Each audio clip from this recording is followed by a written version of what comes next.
Eu sou um filho dessa terra, nascido e criado no território geopárquico, mais especificamente no município de Timbé do Sul, e tenho acompanhado todo o processo desde lá do seu início.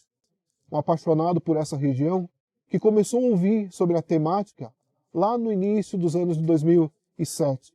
Não se acreditava muito nessa possibilidade, a própria comunidade no início confundia um pouco, será que vão implantar mais uma unidade de conservação? O que é esse geoparque, né? Então eu também não tinha esse entendimento, participando das reuniões mais ativamente, participando das atividades com a comunidade, ouvindo os pesquisadores em campo. Começo a entender muito mais e acreditar que a gente estava tendo em mãos um futuro brilhante que mudaria a história da nossa região.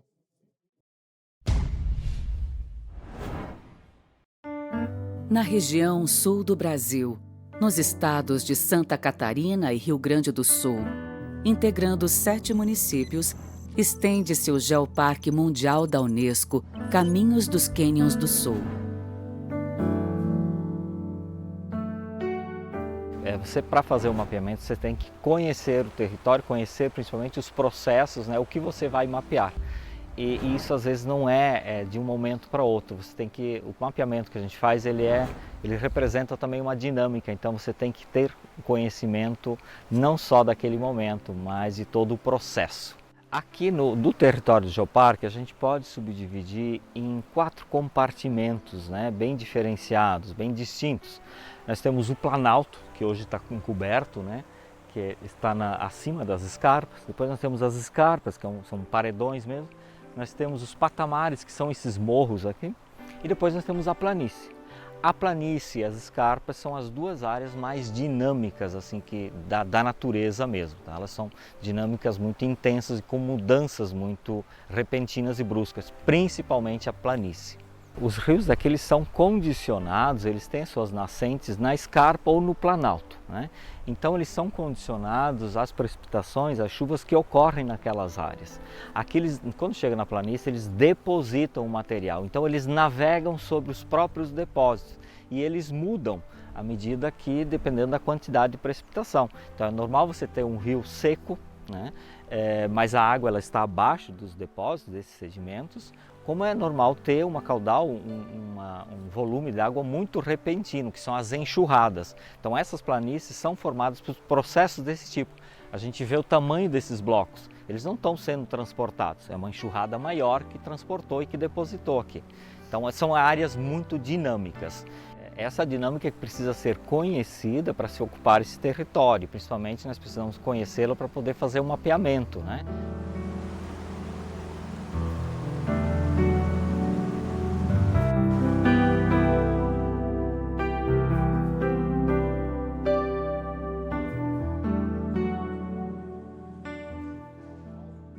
Nosso geoparque, o Geoparque Caminho dos Cânions do Sul, ele surgiu a partir de características geológicas, culturais, que a gente tem aqui nesses 7 municípios. Em 2017, na gestão anterior, foi onde deu-se início realmente à montagem do consórcio, né? A partir daí teve todo um trabalho desenvolvido, né, por esse pessoal para a questão do reconhecimento como um território geoparque por parte da Unesco, né? A partir dessa chancela, a gente começou a ver já havia um movimento e um reconhecimento, mas a partir daí a população acreditou mais, as pessoas acreditaram mais. Independente do partido político que está no poder, tanto em Santa Catarina ou no Rio Grande do Sul, né, temos uma equipe técnica onde todos os municípios têm participação nessa equipe, né? E isso tem dado essa continuidade e esse resultado tão importante que a gente tem conseguido aí durante esses anos. Aqui a gente representa todo o território do Geoparque, também incluindo municípios vizinhos dessa grande maquete. A gente vai ter um território desde os campos de cima da serra, a formação dos cânions, aqui a escarpa, e também demonstrando todo o litoral, aqui a planície costeira, demonstrando o processo erosivo de formação dos cânions. A gente vai ter aqui representando a maior cadeia de cânions da América Latina, desde Morro Grande, Timbé do Sul, Jacinto Machado, Praia Grande, Cambará do Sul em cima da serra, descendo a Mampituba e Torres. Essa região aqui de Torres, Mamptuba e Cambará do Sul, a gente está no estado gaúcho, Rio Grande do Sul. Praia Grande, Jacinto Machado, Timbé do Sul e Morro Grande, estado de Santa Catarina. Dentro do nosso território, a gente tem esse diferencial que a gente pode estar lá próximo ao mar, sair do nível do mar e em pouco tempo a gente subir no Planalto Serrano a 1.200 metros. Então a gente sai do nível do mar e em 1h30, 2 horas a gente vai estar em cima, na região dos cânions, com mais de 1.200 metros de altura. Acompanhamos a equipe técnica do Geoparque até o rio Serra Velha, onde podem ser observados sinais da separação dos continentes da África e da América do Sul. Nós estamos no rio Serra Velha, no local conhecido como Poço do Caixão.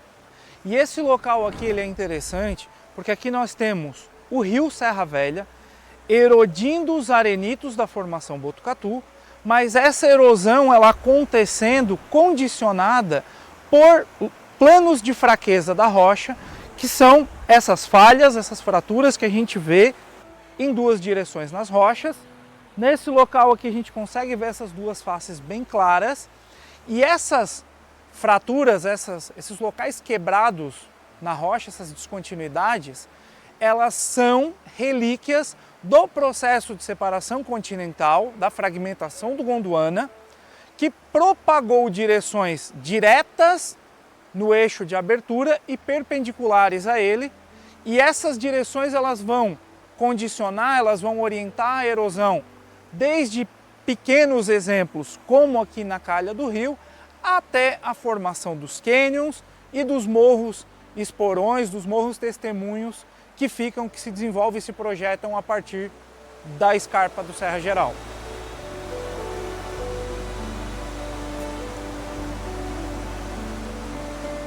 Aqui nós temos um espaçamento das descontinuidades pouco menor que 1 metro, separando, quebrando, fracionando os blocos do arenito de forma vertical em 2 direções. Essas mesmas 2 direções de fragmentação, elas vão estar em grande escala manifestadas nos cânions. Se nós pegarmos num mapa e observarmos a orientação da calha nessa direção e nessa direção, nós veremos que essas direções coincidem com o eixo central dos vales de muitos dos nossos cânions aqui do Geoparque Caminhos dos Cânions do Sul.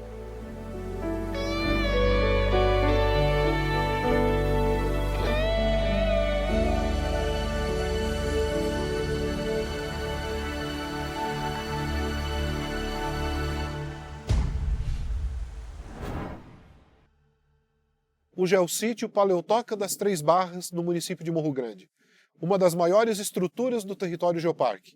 Ultrapassando 200 metros de galeria desse grande complexo de paleotocas, além de um grande patrimônio paleontológico que conta também a história geológica da região, traz a história da passagem dos índios choclenhos, utilizando também dessa estrutura como abrigo. Capacete, que o Marcelo tem os capacetes aqui no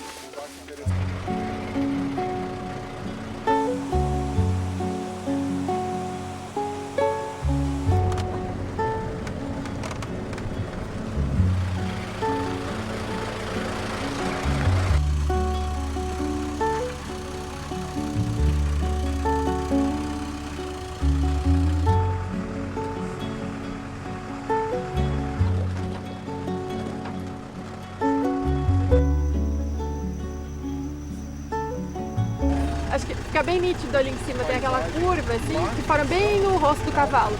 Eu até vejo um olho, parece que tem um olho ali. Então vai seguindo, tem o pescoço, as patas aqui embaixo, tem até um rabo. Há alguns milhares de anos. Locais interessantes para a gente fazer parada, a gente vai ter uma porteirinha aqui na frente e um painel e um portal de entrada da trilha. Eu acho que daí a gente pode cruzar o rio e parar já lá nessa primeira entrada ali. Tá? Perfeito. Então bora. Nas trilhas que levam ao Geossítio, atravessamos canais de rios efêmeros e caudalosos onde se pode imaginar a força com que arrastam pedras de vários tamanhos, modificando continuamente a paisagem. Subimos as encostas da serra, em meio à exuberante vegetação da Mata Atlântica, até chegarmos à misteriosa Paleotoca das Três Barras. Uma das principais atrações do Geoparque são as paleotocas, enormes cavernas escavadas por mamíferos gigantes há mais de 10 mil anos. Seus arranhões ficaram marcados nas rochas areníticas até hoje. As paleotocas foram posteriormente utilizadas por diversas espécies de animais e, em algumas ocasiões, por indígenas que habitavam na região. Nós estamos aqui no município de Morro Grande, uma região chamada de Três Barras, onde tem as famosas furnas de Três Barras, que na verdade são feições aí da paleontologia, conhecido como paleotocas, e que são de extrema importância aqui para o reconhecimento científico do Geoparque Caminho dos Cânions do Sul.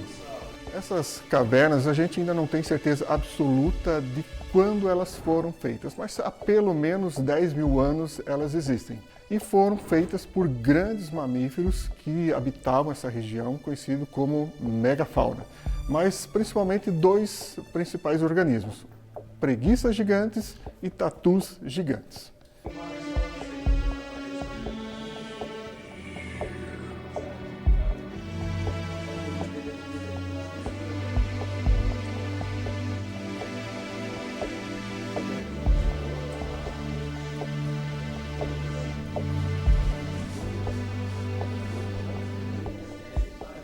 Então, aqui a gente consegue ver algumas dessas marcas de escavação, né, as marcas de garra causadas por esses chanatas que estavam abrindo essas galerias. Então essas perfurações, essas marcas, esses indícios desses animais do passado ficaram aqui preservados na parede desse grande iquinofóssil.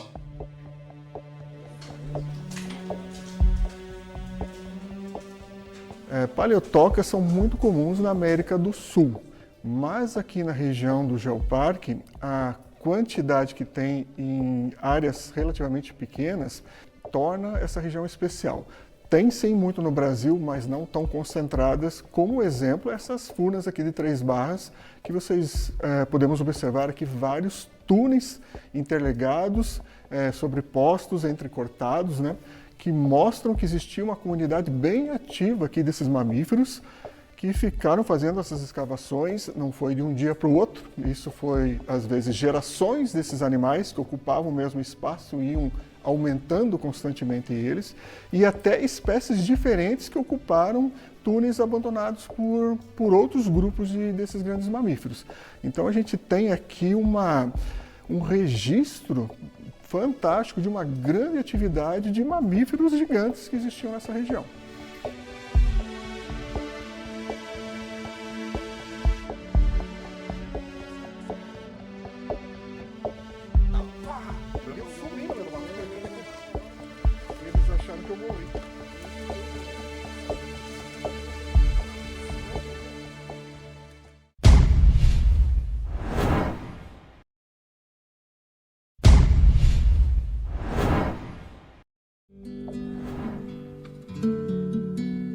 Seguimos até o limite do Planalto com a planície litorânea, onde uma grande quantidade de rios e piscinas naturais circundam a cidade de Praia Grande.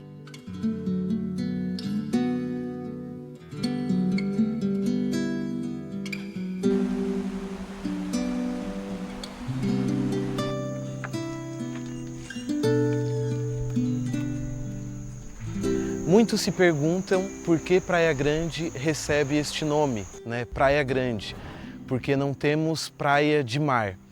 Mas essa história vem de muitos anos devido aos tropeiros que faziam esse trajeto descendo dos planaltos da serra e quando chegavam a certa altitude aqui dos nossos cânions, avistavam um enorme espraiado de seixos rolados, que são justamente esses seixos rolados que nós podemos ver aqui neste balneário Poço do Bira.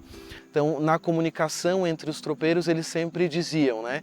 Ah, vamos ali pela serra da Praia Grande.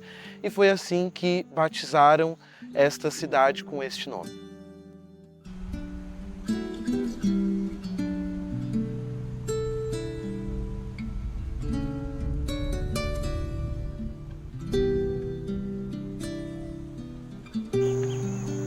Os tropeiros eram essas pessoas, né, que traziam as tropas de boi, desciam da serra, das estâncias, para a venda do gado em outras cidades.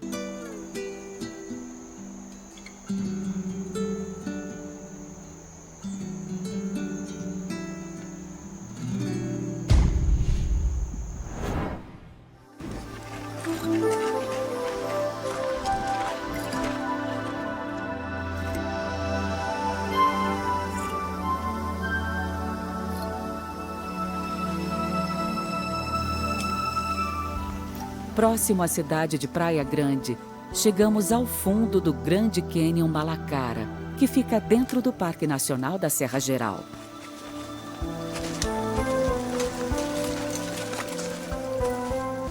Percorremos a trilha em meio à densa vegetação da Mata Atlântica, chegando ao leito do rio que expõe um conjunto de pedras multicoloridas, testemunho das diversas rochas que compõem o Planalto, arrastadas pelas poderosas enxurradas em épocas de chuva.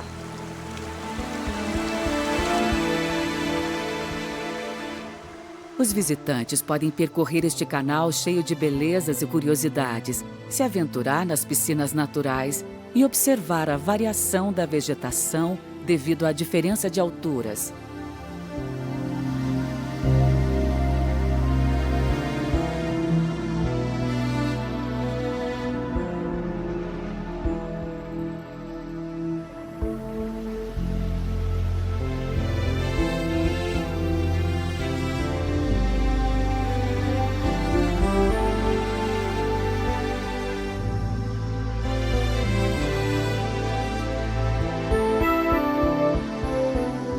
Nós estamos dentro do Cânion Malacara, em Praia Grande, e aqui nós podemos observar alguns desses registros e processos da geodiversidade.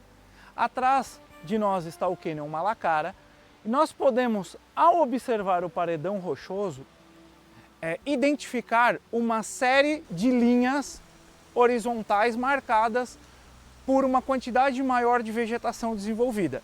Esse fenômeno se dá porque durante os pulsos vulcânicos que formaram essas rochas, a lava inicialmente resfria-se nas extremidades, formando uma espécie de uma casca, de um limite, que aprisiona os voláteis da lava, formando porções como essa, ricas em bolhas, em vazios, pelos quais, ao longo do tempo geológico, a água vai infiltrar e percolar, transformando em solo aquela região mais rapidamente do que as outras porções do derrame que são mais maciças.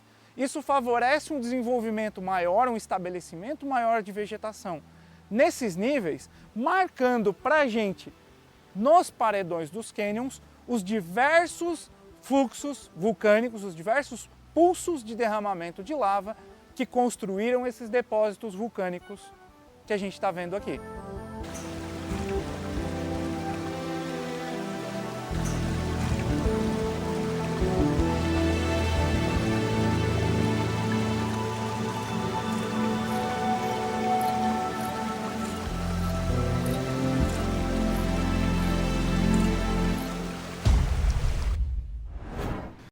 Seguimos para o município vizinho, em Timbé do Sul, o geossítio Trilha do Portal do Palmiro.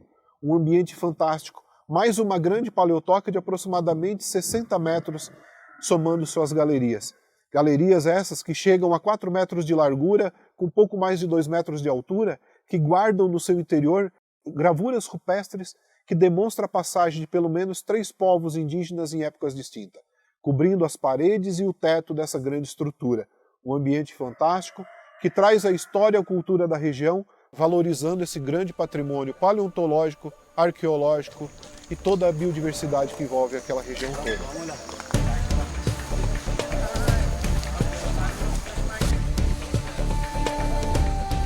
A poucos quilômetros de Timbé do Sul, acompanhados de guias, seguimos para o geossítio Portal do Palmiro.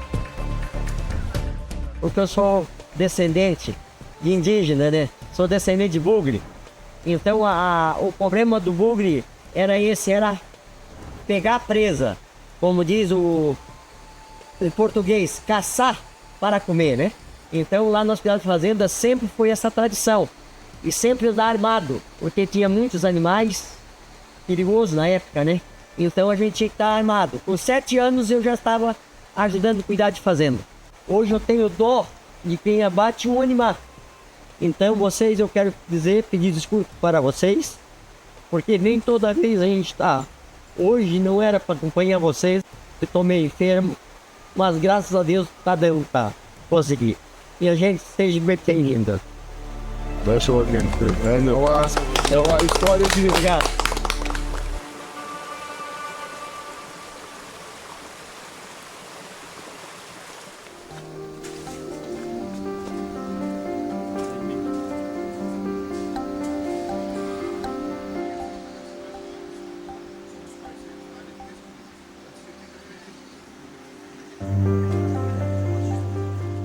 No meio da mata, margeando o rio Rocinha, acessamos uma trilha íngreme até chegarmos à Toca do Tatu, uma paleotoca de pouco mais de 48 metros de profundidade, desenvolvida nos arenitos da formação Botucatu.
Dá para fazer até um salão de baile.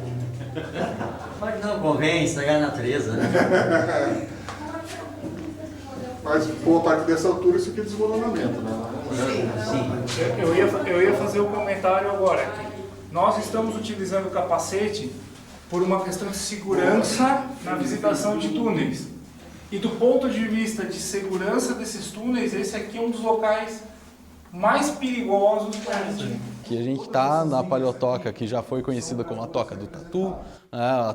Também é conhecida como a paleotoca do Seu Valdivino, mas faz parte do grande geossítio que é o Portal do Palmiro. Esse complexo grande de paleotocas que a gente tem aqui em Timbé do Sul, que abrange desde dessa informação paleontológica que a gente já conhece das paleotocas escavadas pelos animais da megafauna, pelos grandes xenartras, e vai tendo reocupações. Então a gente vai ter aqui, por exemplo, nessa paleotoca específica, a única paleotoca com marca com inscrições rupestres dos nossos povos originários que ocuparam também, que também habitaram essas paleotocas aí com o decorrer do tempo. Que a gente consegue perceber que o tamanho e algumas características dessas paleotocas dão pistas sobre o organismo que criou ele. Então aqui nesse tamanho, com essas galerias amplas, né, marcas de garra e câmaras de descanso, a gente acredita que é um outro grupo dos xenartros,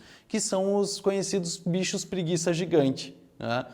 Por exemplo, o Megatherium, o Glossotherium, os Milodontídeos de uma forma geral, que tinham esses hábitos fossoriais, escavavam esses paredões aqui, o Arenito Botucatu, para muito possivelmente usar isso como casa. A gente acredita, tem indícios de que não era apenas um animal ou uma família, um grupo que cavava isso em apenas um pulso, né? Nós temos aqui múltiplas galerias. Muito possivelmente são grupos que vieram se sucedendo com o passar do tempo geológico, né, e ocupavam já essas tocas inicialmente feitas e faziam então adaptações para suas necessidades no momento. E aí, tempos depois, esse ambiente ficava e era ocupado por um novo grupo que, através dessas sucessões de ocupações, fazem esses monumentos tão grandes, que são também os únicos iquinofósseis que a gente encontra por aí, que a gente pode entrar. A gente está dentro realmente de um fóssil. Pode haver grandes mamíferos por aqui, algumas já são conhecidas até como a Toca da Jaguatirica, onde foi encontrado já esses grandes felinos aqui, como onças, pumas ou até jaguatiricas. Por isso é fundamental ter todo o cuidado no acesso dessas paleotocas.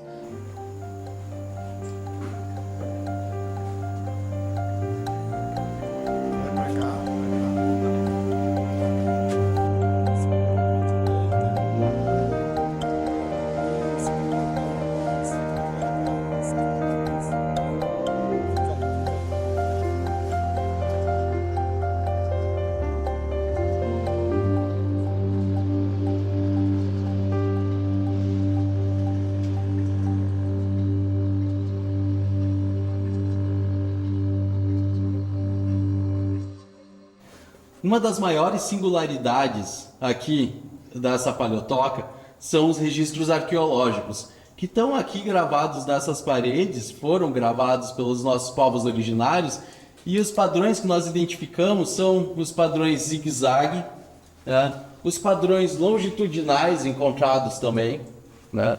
E os padrões longitudinais cruzados, tem as formas de vulva, né? E todo esse material, junto com os símbolos também mais relacionados à estrutura talvez do Sol, ou essas estruturas radiais, são investigados pela equipe de arqueólogos da Unesc, liderados pelo professor Juliano. Esse material aqui está trazendo toda uma luz diferente, uma informação diferente a esses povos originários que ocuparam as nossas paleotocas depois da construção delas pelos animais da megafauna.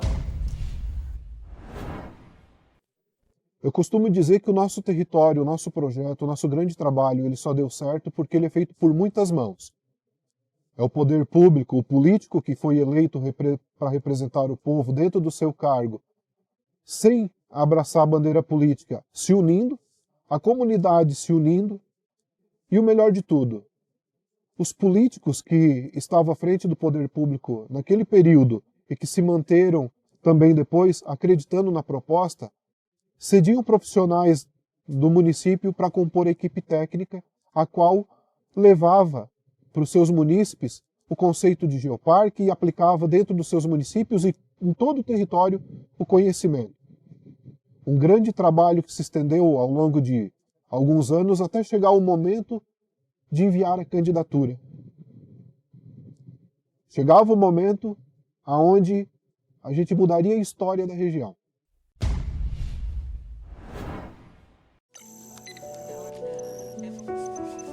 Todas as atividades que a gente faz, todo tipo de artesanato. A importância de manter viva essa sabedoria popular é porque são artesanatos que não têm mais seguidores. Por exemplo, o trabalho feito com o bambu e com o cipó, que é a Solange, que faz os balaios, ela é a terceira geração de mulheres que faz esse artesanato. E só tem mais ela, da família.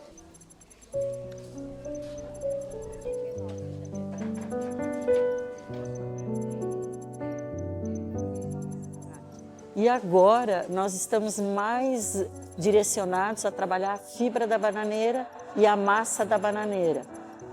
Para divulgar o Geoparque, né? Nós fizemos parte e o Geoparque está dando assim, muita visibilidade para o nosso município e para o nosso artesanato.